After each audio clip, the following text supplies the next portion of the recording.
Every single time you open Claude, it forgets everything. Your brand, your offers, your audience, your voice, it's gone. So, what do? You spend the first 5 minutes of every session typing out context, who you are, what your business does, who you're talking to, before you can even ask the actual question. And even then, the output still doesn't sound quite like you. So here's the thing, that's not a Claude problem, that's a setup problem.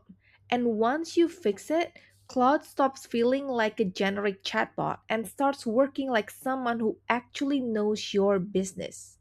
I'm going to show you exactly how I do that. Claude has a feature called Projects, and most people either don't know it exists or they set up one big project and dump everything in there. That's not how I use it for my clients. Here's how I think about it. Every project has two layers. The first layer is the base, documents that describe your business, like who you are, what you sell, who you serve, and how you talk. This goes into every project you create. It's the foundation. The second layer is project specific. These are the documents that are only relevant to what that particular project is doing, like a course launch, your YouTube channel, or your client onboarding. Different projects have different documents on top of the same base. Today, I'm going to walk you through how I set this up for a client, a fictional one for this video, but this is the exact same system I built for the online course creators I work with. Her name is Sarah. She teaches entrepreneurs how to use AI in their businesses. It's very relatable to most of you watching. First, her course launch project, then her YouTube production project. By the end of this video, you're going to see exactly what to put in each one and why. And more importantly, what Claude can actually do once it has all of these. If you're an online course creator, think about how many times you've opened a new tool or hired someone new and spent the first hour just explaining your business, your offers, your audience, your voice over and over again. This is how you stop doing that. So here's Sarah course launch project, and you can see on the left here, these are the files loaded into this project. Let me start with the base layer. These four documents go into every project Sarah has. Document 1, Business Profile. This tells Claude who Sarah is, her niche, her brand voice, the words she uses, the words she never uses, how she communicates with people. So when I load this into a project, Claude knows her before I type a single word. Document 2, its offer suite. Every course Sarah sells, the price, the platform, what's live, what's still in development. This is critical because Claude should never be recommending the wrong offer or talking about something that isn't launched yet. This document prevents that. Document 3, its student avatar. This is Sarah's ideal customer. Let's say her name is Jennifer. She's a business coach in Nashville. She's tried AI before and gave up because it felt generic. Every piece of content Claude writes for Sarah needs to speak to Jennifer, not a general audience, not a vague entrepreneur. Jennifer specifically. And if you're watching this and thinking, I've never actually written my customer down this specifically, that's exactly the problem.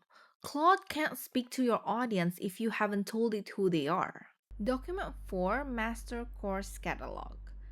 Full curriculum breakdown of every course. Has every module and every lessons. When Claude is writing content that references what's inside the course, it has the actual content to pull from, not a guess. These four documents are the foundation. Now let's look at what gets added on top of each for specific project. Before I keep going, I want to answer the question I know most of you are already thinking. Where does all of this information come from? The answer is you don't figure it out on a call and then take messy notes. You send every new client, or if this is your own business, you sit down and fill out a structured intake form, aka a self audit. Every single question on that form maps directly to a section in one of these documents. By the time you sit down to build your cloud project, the information is already organized. You're not starting from scratch. You're just moving it from a form into a document format Claude can read. I'm building out that intake form as its own video. So if you want to see exactly what questions to ask, make sure you're subscribed because that's coming next. Okay, so on top of the four base docs, the course launch project has three additional documents. Document number 5, it's launch SOP. This is the full launch sequence. It has pre-launch, cart open, cart close, post-launch, every email, every Instagram story, every tech check in order.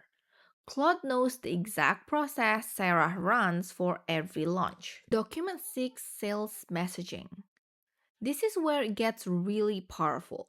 This document has the before and after transformation, the key selling points, how to handle every common objection, the tone rules, even approved student testimonials. Claude is not guessing how to sell this course. It has the approved messaging right here. Document 7, it's past launch debrief.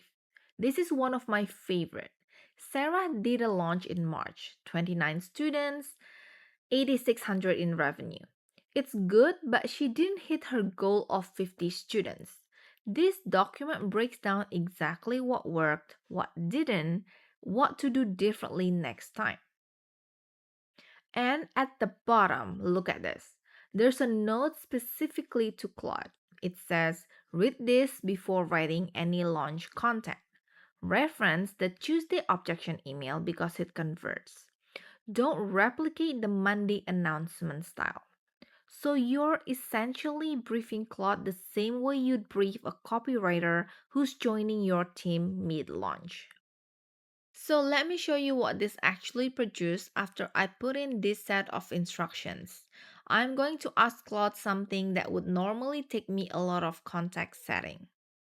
So I'm going to type in this prompt right here. Now look at this. It knows the course name, the price, the transformation, Jennifer's specific pain points, and Sarah's tone. It opened with a story, not a generic announcement, because the debrief said the announcement style underperformed. It didn't use hype language because the messaging doc says not to. And I didn't explain any of that. It was already there because I built the system before the work started. That's the difference between reacting and operating. Now let's look at the YouTube project. Same four base docs, but different additional documents because this project has a completely different job. Document 8 is channel positioning. This tells Claude what the channel is about, what the three content pillars are, what topics she does not cover, and really importantly, how her YouTube voice is different from her email voice. She's more energetic on camera, she leads with a hook, she gets to the point fast. Claude needs to know that when writing video scripts or titles. Document 9, Video SOP. Full production workflow. 7 stages from idea to published. When Claude is helping with any part of the video process, it knows where that task fits and what the standards are. Document 10, Top Performing Videos. This one changes the game for content planning. It has Sarah's 3 best performing videos, what made them work, including her 2 underperformers, what flopped and why, and a pattern section at the bottom with clear rules like what titles convert, what thumbnail styles work, and what content to avoid. Now let me show you this one in action after I put this set of instructions.